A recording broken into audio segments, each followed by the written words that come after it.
And the Hall of Fame was set up to honor Kentucky's musical heritage, which covers all styles of music. You either have to be born in Kentucky or lived a part of your life in Kentucky to be considered for the Hall of Fame.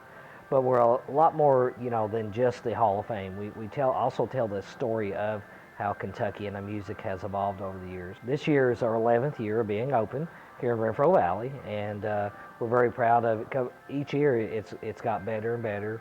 We've been able to expand a lot of our educational programs because we believe that is kind of our heart and soul of what we do here is education.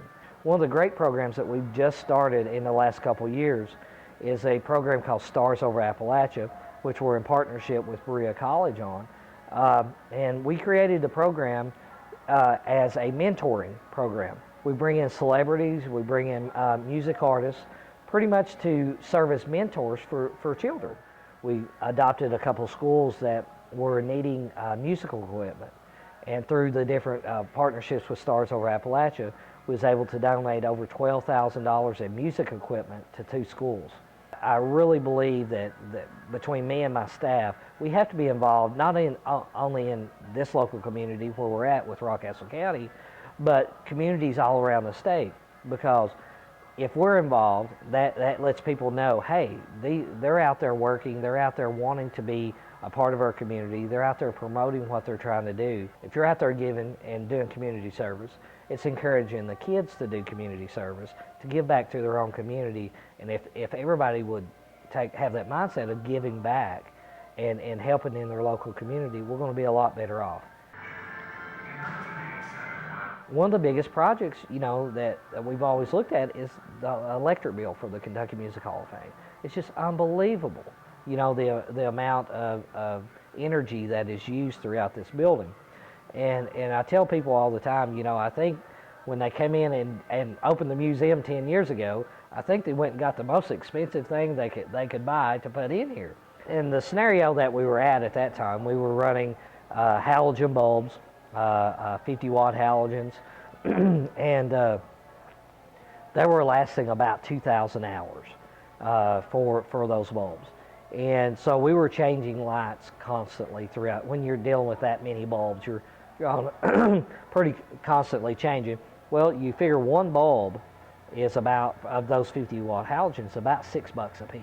It was more or less a headache, trying to keep that up.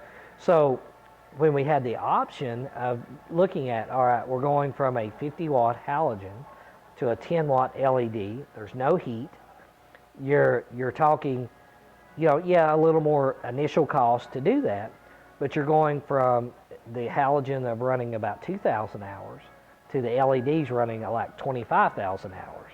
Mason was brought to us by Peter Healy. At that time, I really didn't have any idea what Mason done. I knew it was in Berea, and I knew, kind of a small part of it due to me working with the economic development and things like that. So when Peter brought Josh down, we just immediately jumped in of how, Josh did, is how can we make a difference here? What can we do here to become a partner? It wasn't that, hey, what can we sell you today? It's, the idea from day one was how can we become a partner with you guys? How can we make this better? How can we help you?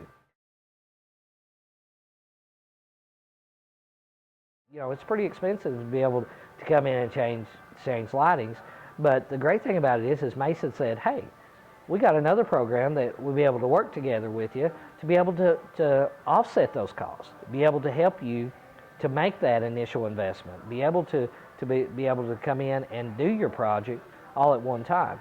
And then they came back and said, hey, we also got another partner in the energy, with Jackson Energy and things, so they'll be able to provide rebates for this.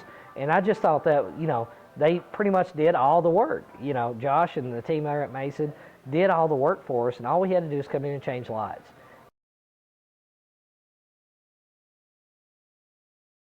Operational-wise, that it will help us as far as just keeping the doors open.